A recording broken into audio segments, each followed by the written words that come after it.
예, 지난 9일부터 닷새간 치러진 고 박원순 전 서울시장의 장례 절차가 오늘 발인 연결식, 화장 등을 거쳐서 마무리됩니다. 오늘 오후 창녕 선영에 묻힐 예정인데요.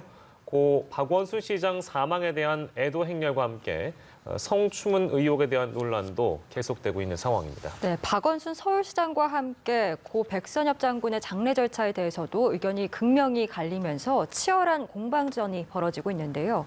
우리 사회가 이렇게 양분된 갈등의 배경은 무엇인지 오늘 박주희 변호사 그리고 김수민 시사평론가와 함께 짚어보겠습니다. 어서 오십시오.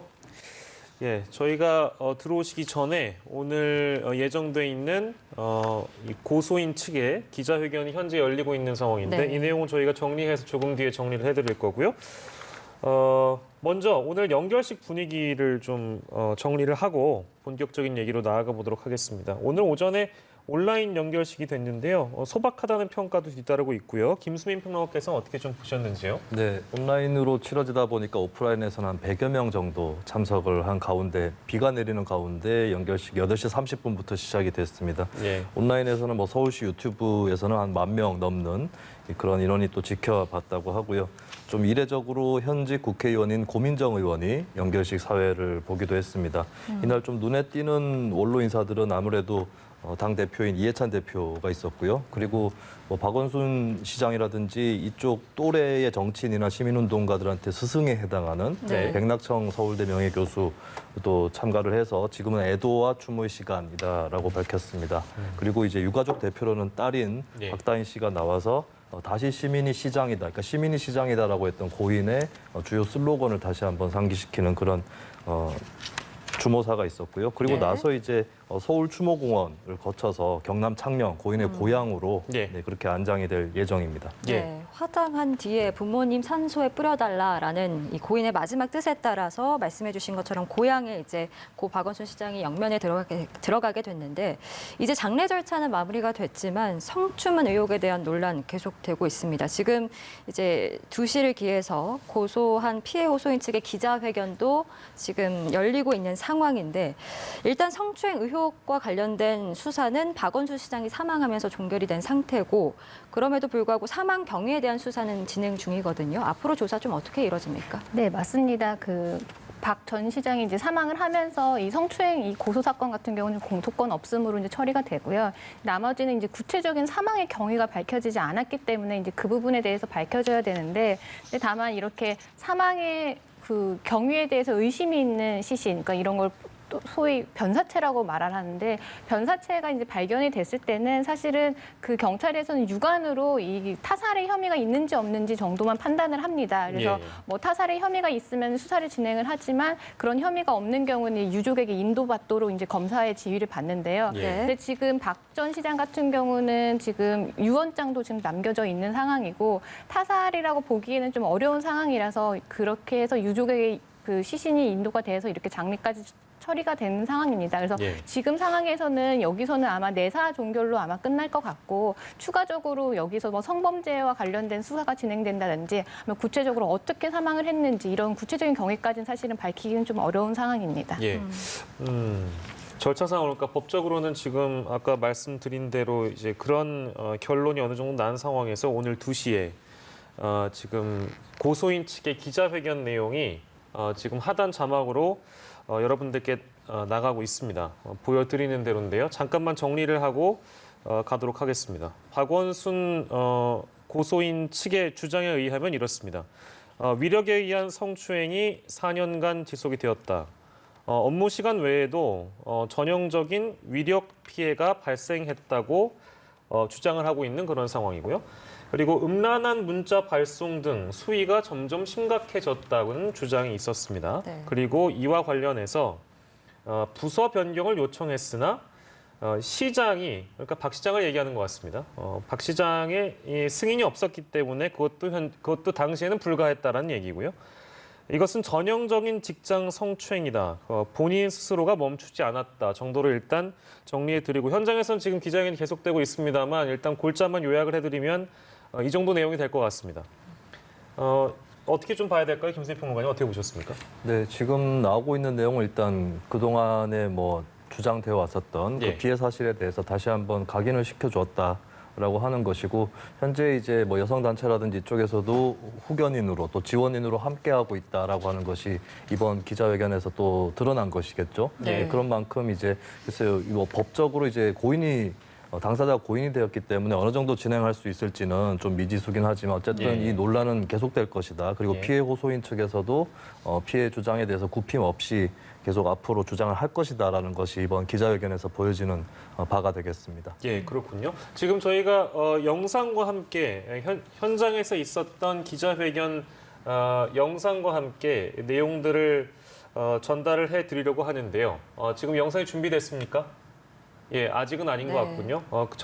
한국 여성의 전화 은평구에서 지금 벌어지고 있는 이 고소인 측의 기자회견이 현재도 진행되고 있는 상황이고 어떤 내용이 들어오는지에 대해서는 저희가 들어오는 대로 계속해서 새로운 내용들을 좀 업데이트해서 여러분들께 전달해 드리도록 하겠습니다. 그러니까 다시 한번 정리해 드리면 이것은 위력에 의한 이건 고소인 측의 주장입니다. 주장임을 다시 한번 밝혀드리고요. 위력에 의한 성추행이 4년간 지속됐고 업무 시간 외에도 그런 피해가 발생했으며 부서 변경을 당시 요청했는데 박 시장이 당시에 승인하지 않았다. 이런 맥락이었습니다. 박주희 변호사께서는 좀 어떻게 보셨는지요? 네, 지금 뭐 말씀하신 것처럼 지금 그 피고소인이 사망함으로써 이 부분에 있어서 더 이상 이제 진행이 될 수 있는지 없는지는 좀 판단을 해봐야 될 것 같습니다. 근데 네. 만약에 이 고소인의 주장이 이제 사실이고 이걸 입증할 수 있는 주장이 그 증거 자료가 가능하다고 하면은 사실은 이 부분에 대해서는 업무상 위력에 의한 강제추행이 성립할 수 있는 행위이긴 합니다. 예. 근데 지금 이 앞으로는 고소인 측에서는 앞으로 이 부분에 대해서 더 열심히 주장을 하겠다라는 건데 이거에 대해서는 사실은 뭐 추가적인 고소나 고발, 그러니까 뭐 관련자들도 있을 거고요. 예, 예. 이러한 업무상 위력에 의한 강제추행이 발생이 되고 있는 거에 대해서 제3자에게 먼저 뭐 도움을 청했는데 이 부분이 예. 거절이 됐다거나 예. 이러한 정황이 있으면은 그 사건 관계자 같은 경우는 방조죄 정도도 고려를 해볼 수 있는 상황이거든요. 예. 그래서 지금 피고소인은 지금 사망을 했지만 이 부분에 대해서 사실 규명을 정말 하고 싶다고 한다고 하면 고소인 측에서는 이제 제3자에 대한 뭐 방조라든지 아니면 이런 고소 고발도 추가적으로 검토를 할 가능성이 높아 보입니다. 네, 예. 지금 추가로 이제 밝혀진 내용들에 의하면 이 사건의 실체를 밝히는 것이 피해자 인권 회복의 첫걸음이다. 정부와 국회는 책임 있게 계획을 밝혀라. 향후 서울시 차원의 이런 어떤 대안들이 좀 나올 수도 있을까요? 어떻게 좀 예상을 하십니까? 네, 일단 뭐 법적으로 얼마나 진척되느냐가 불투명하기 때문에 정부라든지 국회에 대해서 요구사항이 있다고 보여질 수 있겠고 여러 가지 뭐 진상조사의 방법이라든지 이런 것들을 통해서 진실이 무엇인지를 밝혀달라고 하는 것이겠죠. 그런 주장이 당연히 또 나오는 것이고 또 한편으로 중요한 것은 재발 방지책이 될 것입니다. 이런 직장 내에서 특히 이제 고위공직자가 몸담고 있는 직장 내에서의 성폭력 문제라든지 여기에 대해서 정책적 접근이 필요하다라고 하는 그동안에 뭐 자주 강조되어 왔던 그런 요구들이 이번에 다시 한번 나오고 있다라고 봐야 될 것 같습니다. 예. 성추행 의혹에 대한 수사는 종결된 상태라고 저희가 일찍이 좀 말씀드렸고 박주희 변호사께서도 그렇게 말씀을 주셨는데 이게 그러니까 사망 경위를 조사하는 과정에서 성추행 의혹이라는 것도 수사가 함께 이루어질 수 있는 것인지도 일단 궁금해서 그 부분을 먼저 여쭙고 싶은데요. 사망 경위 수사는 지금 현재 진행되고 있는 부분입니까? 어떻습니까? 네, 그러니까 아까 앞서도 말씀드렸지만 이 그 사망의 경위에 있어서 의심이 있는 이제 사체가 발견된 경우에는 여기 혹시 타살 혐의점이 있는지 예. 범죄가 연루된 게 아닌지 이 부분에 대해서 일단 육안으로 검시를 합니다. 그래서 이 부분에서 육안으로 검시를 했을 때 특별한 문제가 없다. 그러니까는 뭐 타살의 혐의가 없는 경우에는 이제 검사의 지휘를 받아서 이제 유족에게 인도를 하는데 이 과정에서 이 사망의 경위를 밝히기 위해서 연루되었던 뭐 성범죄 사건으로 됐던 사건에 대해서는 사실은 그것까지는 조사하기는 좀 어려운 상황입니다. 그래서 예. 그냥 이 사망의 경위는 타살인지 자살인지 이 부분에 대해서만 사실 판단을 하고 예. 그 타살로 밝혀지지 않는 경우는 내사 종결을 하기 때문에 성범죄 그 성추행 이 혐의에 대해서는 추가적인 뭐 고소나 고발이 있지 않는 한 이 예. 자체에서는 수사하기는 좀 어려운 상황입니다. 그 부분에 대해서 하나 좀 더 나아간다면 서울시 자체의 감찰에 네. 대한 부분을 좀 지적하는 분들이 계시더군요. 그거에 대한 현실성은 어떻습니까? 네, 맞습니다. 그게 오히려 더 현실성이 있다고 그런가요? 보이는데 왜냐하면 지금 이 고소인 측은 피해자라고 주장하고 있는 이 여비서 측은 아직까지 제가 알기로는 계약직 공무원이긴 하지만 서울시와의 계약 기간이 남아 있는 것으로 알고 있습니다. 예. 네. 그러면 엄연히 서울시의 직원이기 때문에 서울시 내부에서 직원들 간에 발생한 성범죄이기 때문에 이 부분에 대해서는 형사처벌과 별개로 서울시 자체적으로 감찰을 해서 이 부분 사실관계를 규명을 할 수 있다고 보입니다. 예. 지금 저희가 화면으로 보여드리고 있는 화면은 조금 전에 있었던 고소인 측의 기자회견 장면을 보여드리고 있고요. 조금 전에 있었던 내용 중에 이미경 한국성폭력상담소 소장의 발언이 조금 전에 있었습니다. 그 화면인데 한번 들어보고 돌아오겠습니다. 지원하게 된 배경을 말씀드리겠습니다. 본 사건은 박원순 전 서울시장의 유력에 의한 비서 성추행 사건입니다. 이는 4년 동안 지속되었습니다. 피해자는 오랜 고민 끝에 지난 7월 8일 서울지방경찰청에 고소했습니다. 한국여성의 전화와 한국성폭력상담소는 피해자가 고소를 한 직후에 피해자와 변호인을 만나서 면담했습니다. 우리가 접한 피해 사실은 비서가 시장에 대해 절대적으로 거부나 저항을 할 수 없는 상황에서 업무 시간뿐만 아니라 퇴근 후에도 사생활을 언급하고 신체를 접촉하고 사진을 전송하는 등 전형적인 권력과 유력에 의한 피해가 발생했다는 것입니다. 피해자가 곧바로 고소를 하지 못한 이유는 다음과 같습니다. 피해자는 서울시 내부에 도움을 요청했으나 시장은 그럴 사람이 아니라며 시장의 단순한 실수로 받아들이라고 하거나 비서의 업무는 시장의 심기를 보좌하는 역할이자 노동으로 일컫거나 피해를 사소하는 등의 반응이 이어져서 더 이상 피해가 있다는 말조차 할 수 없는 상황이었습니다. 피해자는 부서 변경을 요청했으나 시장이 이를 승인하지 않는 한 불가능했습니다. 본인의 속옷 차림 사진 전송, 늦은 밤 비밀 텔방 대화 요구, 음란한 문자 발송 등 점점 가해의 수위는 심각해졌고 심지어 부서 변동이 이루어진 이후에도 개인적 연락이 지속되었습니다. 무엇보다 인구 1,000만 명의 대도시인 서울시장이 갖는 엄청난 유력 속에서 어떠한 거부나 문제 제기를 할 수 없는 전형적인 유력 성폭력의 특성을 그대로 보였습니다. 성폭력 피해자를 법적, 의료적, 심리적으로 지원하고 우리 사회의 성문화를 바꿔가며 여성 인권을 존중하는 사회를 만들어가고자 활동하는 우리 두 단체에서는 이 사건을 접하고 피해자의 지원이 절대적으로 필요함을 느꼈습니다. 이 사건이 형사사법 절차상 수사 재판을 제대로 거쳐서 가해자는 응당한 처벌을 받고 피해자는 일상으로 돌아갈 수 있도록 지원하고자 했습니다. 그러나 고소 당일 피고소인에게 모종의 경로로 수사 상황이 전달되었고 피고소인의 극단적인 선택으로 피해자는 지금 온오프라인에서 2차 피해를 겪는 등 더한 고통을 겪고 있습니다. 두 번째로 이 사건의 의미를 짚어보겠습니다. 이 사건은 전형적 직장 내 성추행 사건임에도 피고소인이 망인이 되어서 공소권 없음으로 형사 고소를 더 이상 진행할 수 없는 상황이 되었습니다. 그러나 이 사건은 결코 진상 규명 없이 넘어갈 수 있는 사안이 아닙니다. 박원순 전 시장은 여성 인권에 관심을 갖고 역할을 해온 사회적 리더였습니다. 그럼에도 그 또한 직장 내 여성 노동자에 대한 성적 대상화, 성희롱, 성추행을 가했습니다. 서울대 교수 성희롱 사건 이후 성희롱 예방이 법제화되었고 그 또한 조직의 수장으로서 직장 내 성폭력 예방 교육을 성실히 이수해온 듯 했지만 본인 스스로 가해 행위를 성찰하지도 멈추지도 않았습니다.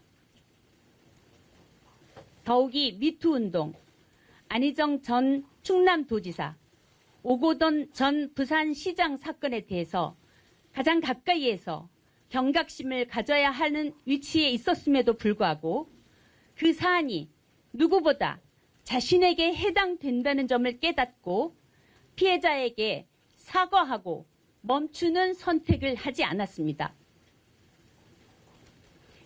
이번 사건은 성폭력의 행위자가 죽음을 선택했다는 것의 의미가 무엇인지에 대해 심각한 사회적 논쟁을 일으켰습니다.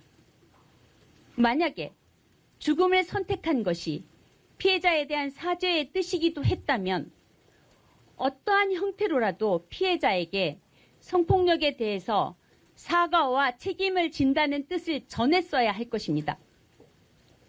그럼에도 불구하고 모두에게 미안하다는 말을 남김으로써 피해자는 이미 사과받은 것이며 책임은 종결된 것이 아니냐는 일방적인 해석이 피해자에게 엄청난 심리적 압박으로 가해지고 있습니다. 이 사건은 고소와 동시에 피고소인에게 수사 상황이 전달되었습니다. 서울시장의 주위에 있는 사람에게는 본격적인 수사가 시작되기도 전에 증거인멸의 기회가 주어진다는 점을 우리는 목도했습니다. 이런 상황에서 누가 국가 시스템을 믿고 유력 성폭력 피해 사실을 고소할 수 있겠습니까? 우리는 이렇게 투명하고 끈질긴 남성 중심 성문화의 실체와 구조가 무엇인지 통탄하고 규탄하지 않을 수 없습니다. 네, 이미경 한국성폭력상담소 소장의 이야기를 듣고 왔습니다. 이제 정확한 피해 상황들에 대한 이야기들, 설명들이 있었는데 피해자 측의 주장은 확실한 것 같습니다. 진실규명이 필요하다 이런 입장인데 끝까지 싸울 것이라고 밝혔습니다. 앞으로 좀 어떻게 예상하십니까? 네, 뭐 법적으로 더 이상 진행할 수 없는 부분은 빼더라도 이제 진상규명에 가장 큰 중점을 두고 있다라고 볼 수가 있겠고 무엇보다 중요한 것은 이제 이 피해 호소인 측의 주장에 따르면 박원순 시장 한 명의 문제가 아니었다라고 하는 거거든요. 그러니까 권력형으로 구조적으로 어떤 범죄가 은폐되었다라는 주장이 있는 것이고 그 당사자들은 현직이거나 다 생존을 해 계신 분들이기 때문에 이 진상조사 과정에서 그 권력형 범죄의 여부를 가리겠다라고 하는 것이 가장 중요한 대목인 것 같습니다. 예, 정부와 국회가 책임 있는 계획을 밝혀야 된다고 또한 지금 주장을 하고 있는 그런 상황이고요. 이 오늘 기자회견은 시간을 조금 돌려보면 현재 이 서울특별시장으로 장례가 치러지고 있는 아직 마무리가 되진 않았습니다. 이제 선영으로 가고 있는 그런 상황이기 때문에 오늘의 기자회견을 좀 재고해달라는 장례위원회 측의 호소도 있었던 상황에서 오늘 2시에 기자회견이 이어지고 있는 상황이고요. 그 안에 나온 내용들은 저희가 지금 어느 정도 다 전달을 해드린 것 같습니다. 위력에 의한 성추행이 4년간 지속되었다는 것이 박원순 고소인 측의 현재 주장이라는 말씀 더불어 드리고요. 잠깐 나왔습니다만 이게 지금 걱정되는 부분이 이런 부분입니다. 심각한 2차 피해가 우려가 되고 있기 때문에 사실 이런 부분들은 장례위원회까지 나서서 이 피해 고소인 가해를 좀 멈춰달라고 호소할 정도라고 하니 얼마나 지금 온라인상에서 이 논란이 뜨겁게 벌어지고 있는지 알 수 있는 대목인 것 같습니다. 그건 또 어떻게 보시는지요? 네, 실제로 온라인 몇몇 커뮤니티에서 몇 년도부터 몇 년도까지 비서실에 재직한 사람들이라고 범주를 정해놓고 누가 피해 호소인인지를 밝히려고 하는 그런 움직임들이 있었고 이번 사건에서 가장 우려되는 그런 움직임 중에 하나였다라고 볼 수가 있겠습니다. 많은 분들이 조금 착각을 하시는 부분이 무죄 추정주의라는 것이 있죠. 그것이 이제 물론 가해자로 지목된 사람과 피해를 호소하고 있는 사람들이 있다고 했을 때 가해 지목인에 대해서 이제 어떤 사실이 확정되지 않았을 때에 그것이 뭐 일단은 무죄로 친다 이렇게 볼 수 있겠지만 똑같이 피해 호소인에 대해서도 피해 호소인의 신변이 보장이 되고 또 그 사람이 의견을 진술하고 표명할 수 있는 그 자유와 권리가 보장되는 것이어야 하는 것이거든요. 네. 그렇다면 어떤 사실이 확정되지 않았다 할지라도 피해 호소인은 자신의 신변을 보호받을 수 있다라고 하는 그 원칙이 이번에 지켜졌어야 하는 것인데 물론 아직까지 뭐 이게 확실하게 막 드러나고 폭로가 되고 이런 상황은 아닐지라도 어쨌든 피해 호소인 입장에서는 충분히 위협을 느꼈을 것이고 이 부분은 이번 사건에서 특히 이제 사실 이렇게 되면은 고인을 추모하는 데 있어서도 굉장히 지장이 많이 생기게 됩니다. 네네. 아마 몇몇 국회의원들이 조문을 가지 않겠다라고 선언을 했을 텐데 아마 이런 일이 없었다면 그냥 일단은 조문을 갔다 오고 명복은 일단 빌고 나서 뭐 진상조사를 하든지 이렇게 됐을 수도 있을 거예요. 하지만 예, 예. 현재 일어났던 이 피해 호소인에 대한 신상털기라든지 이런 부분들이 오히려 조문을 하는 데서도 더 방해가 되었다라고 하는 점 분명히 지적을 하고 싶습니다. 예. 네. 그렇다면 이런 어떤 신상 털기라든지 유언비어 같이 이런 2차 가해에 대해서 이 피해자가 할 수 있는 구체적인 법적 조치도 좀 있습니까? 네, 맞습니다. 거의 지금 이런 피해자에 대한 뭐 신상 공개라든지 이런 비방 같은 경우는 좀 온라인상에서 많이 이루어지고 있는데요. 만약에 인터넷에 뭔가 이런 피해자의 신상을 퍼뜨리거나 아니면 허위 사실로 피해자에 대한 명예를 훼손하는 경우에는 정보통신망법 명예훼손죄가 성립이 될 수 있습니다. 그래서 허위 사실인 경우에는 징역 7년까지 처벌될 수 있는 좀 굉장한 좀 중범죄고요. 그리고 또 하나는 이런 온라인상에 뭐 사실을 적시하지 않더라도 이 피해자를 대상으로 욕설을 한다든지 하는 경우에는 이건 또한 모욕죄가 성립이 될 수 있습니다. 그래서 최근에 그 안희정 전 충남도지사의 성범죄 피해자였던 김지은 씨도 본인을 온라인상에서 비방하는 이 네티즌들을 상대로 고소한 바가 있습니다. 네. 백선엽 장군과 관련된 현충원 안장 논란을 짚어볼 예정입니다. 그런데 이전에 박원순 시장이 이렇게 갑작스럽게 죽음을 맞이하면서 우리 사회에 굉장히 많은 숙제를 남겼다라는 지적들이 많이 있습니다. 의혹 보도와 관련된 무분별한 의혹 보도들이 그 당일에도 있었고 여러 가지 것들에 대한 문제점이 나오고 있고요. 오늘 뭐 이 성추행 의혹과 관련된 고소인 측의 주장도 마찬가지로 당시부터 불거졌는데 그것이 원인인지 모르겠으나 관련된 보도들이 너무 선정적으로 또 많이 나오면서 많은 여러분들께서 문제 제기를 해주신 바 있는데 박원순 시장 죽음 이후에 드러난 여러 가지 문제점도 어떻게 좀 진단을 하고 계시는지 정리해 주신다면요. 네, 박 시장 시신이 7월 10일 새벽 0시경에 발견이 됐다고 하는데 많은 분들이 목격하시고 경험하셨겠지만 그 전에 몇 시간 동안 계속해서 뭐 이미 사망이 되었다라고 하는 그런 식의 속보가 여러 차례 나갔습니다. 여러 언론사에서. 이런 것들 과연 그 경찰이 수색하는 동안에 기다릴 수 없는 문제였던가. 네. 한국 언론의 고질적인 문제가 다시 한번 드러난 사건이었다라고 하는 것이죠. 그리고 이제 뭐 상중의 예의에 관련한 여러 가지 사회에 좀 엇갈린 시선들이 분명히 있습니다. 근데 거기에 대해서 사실은 이제 피해 호소인이 아까 말씀드렸지만 신상을 털이 당한다거나 하는 이런 문제점 때문에 이제 피해 호소인에 대한 보호라든지 이런 차원에서 또 여성의 권리 이런 차원에서 얘기하는 것 자체를 상중의 예라는 말로 다 누를 수 있는가 이런 부분에서도 좀 자유로운 어떤 담론이라든지 이런 것들을 좀 허용하는 분위기보다는 예전에 좀 전통적 가치관이랄까요? 이런 것들을 좀 성찰 없이 그대로 발휘하는 그런 문제점도 한편으로 보여줬다고 생각합니다. 그리고 이제 뭐니 해도 사실 이 사건에서 사망 이후에는 박 시장 역시도 약자라고 볼 수 있겠죠. 왜냐하면 변명할 수 없는 해명할 수 있는 그 기회가 없어진 그런 상황이기 때문에 그렇다면 마찬가지로 피해 호소인에 대한 신상털이가 나쁜 것과 마찬가지로 이제 확인되지 않은 사실들에 대한 무분별한 어떤 그런 말을 꺼내는 그런 행태들까지도 똑같은 차원에서 문제가 있다라고 볼 수가 있겠고 어쨌든 이것은 한 사람의 죽음이 아니라 지금 남아있는 살아있는 사람들의 현 주소를 보여주고 있는 이 자화상이 이번 사건이었다라고 정리를 할 수 있겠습니다. 네, 박원순 시장의 죽음 이후 드러난 여러 가지 문제점들 우리가 하나하나 해결해 나가야 할 것 같습니다. 그리고 주말 사이에 또 이 백선엽 장군의 현충원 안장 논란도 굉장히 뜨거웠습니다. 6.25 전쟁에서 이제 큰 공을 세웠던 백선엽 장군 그럼에도 불구하고 이제 친일파 논란이 있으면서 안장 후에도 논란은 계속될 것으로 보이는데 앞서 여권에서 발의됐던 친일파 파묘법에 대한 이야기들이 나오고 있습니다. 이게 정확히 어떤 겁니까? 네, 그 김홍걸 민주당 의원이 이제 발의한 법인데요. 역사 바로 세우기의 일환으로 친일 행위를 했던 사람이거나 아니면 나중에 서운이 취소된 사람들 같은 경우는 국립묘지에 안장할 수 없도록 국립묘지에 관한 법률을 이제 개정하는 발의를 한 건데요.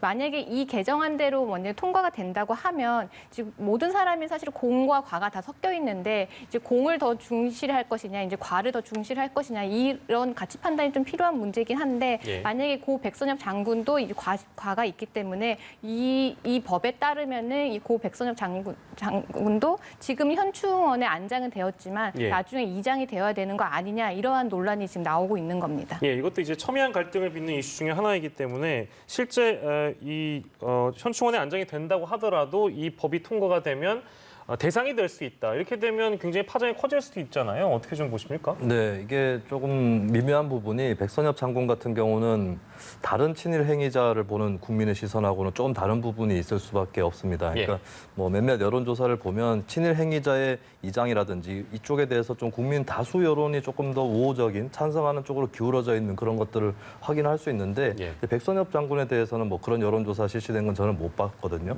그리고 한편으로 뭐 예를 들어서 친일 행위 전력이 있는 군인이 전쟁 때 패전을 거듭한다거나 도주를 했다거나 이렇게 되면은 그 군인에 대해서 국민들이 좋게 볼 여지가 없겠죠. 근데 백선엽 장군은 어쨌든 한국 전쟁의 영웅으로 되어 있고 한편으로는 또 미국 측에서도 굉장히 주시하고 있는 한미 동맹의 상징처럼 되어 있습니다.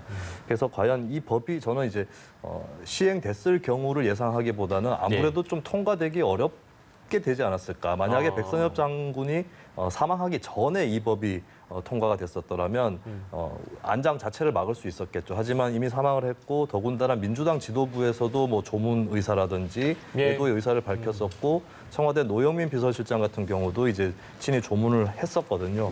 그렇게 됐다면 앞으로 글쎄 그 백선엽 장군과 그 외의 친일 행위자를 딱 구별할 수 있는 선 이거를 과연 만들어낼 수 있는가까지 감안한다면 이 법이 이번 장례를 거치면서 통과될 확률이 굉장히 낮아졌지 않았는가 그렇게 전망을 실제 해봅니다. 통과된다는 가정조차도 어려운 얘기가 아닌가라는 이제 말씀이신 것 같습니다. 네.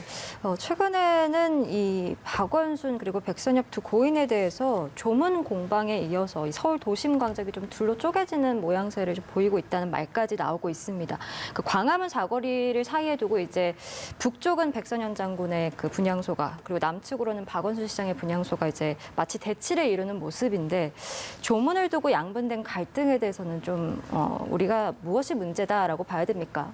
어떻게 보면 이게 꼭 부정적이라고만 볼 수는 없습니다. 왜냐하면 어떤 역사 해석이라든지 돌아가신 분에 대한 평가라든지 이런 것들은 갈릴 수 있기 마련이고 백선엽 장군의 그 시민 분향소도 좀 민간인들의 자발적인 그런 과정을 거쳐서 마련이 됐습니다. 어떻게 보면 소위 관제 민족주의라고 불려져 왔던 어떤 그런 역사가 오히려 청산이 되고 있고 시민사회에 다양한 의견이 나타나고 있는 과정이라고 볼 수 있거든요. 그리고 양분되었다라고 하는 지적들을 많이 하는데 사실은 좀 결들도 다양해요. 어떤 쪽에서는 박원순, 백선엽 두 분 모두에 대해서 긍정적인 쪽도 있고 어떤 쪽에서는 두 분 모두에 대해서 비판적인 쪽도 있거든요. 그러니까 둘 중에 한쪽을 선택해가지고 긍정, 부정하고 있는 이쪽이 전부가 아니기 때문에 다양한 시민사회의 현실이다라고 볼 수가 있겠습니다. 예컨대 미국 같은 경우는 좀 보면은 예를 들어서 어떤 정권이 들어섰을 때 전 정권에 대해서 잘못을 파헤치거나 이런 것은 좀 찾아보기 어렵습니다. 그러니까 미국 같은 경우는 지나간 역사에 대해서는 대체로 긍정하고 넘어가자. 이런 합의가 있는 반면에 한국에서는 그래도 잘못됐다고 생각하는 것은 나는 얘기할 수 있다라고 하는 그런 문화가 아직까지 있는 것이 아닌가라고 생각이 들고요. 중요한 것은 이런 논쟁을 할 때에 사실과 진실의 토대를 두고 논쟁을 하느냐. 그리고 상대방의 존재, 그리고 상대방이 말하는 권리 이런 것들을 인정하고 또 상대방이 왜 그런 얘기를 하는지에 대해서 동의는 안 할지라도 이해하고 얘기를 서로 나누느냐 이 부분이 이제 앞으로 중요한 과제가 될 것 같습니다. 그야말로 주말은 조문 정국이라고 해도 과언이 아닐 정도로 이 조문을 놓고 여론은 갈라지고 또 갈등이 또 깊어진 그런 모습들을 저희가 확인할 수 있었기 때문에 마지막으로 그 질문을 드렸습니다. 자, 저희가 오늘 준비한 내용은 이 정도로 하고 사건 큐브로 바로 넘어가도록 하겠습니다.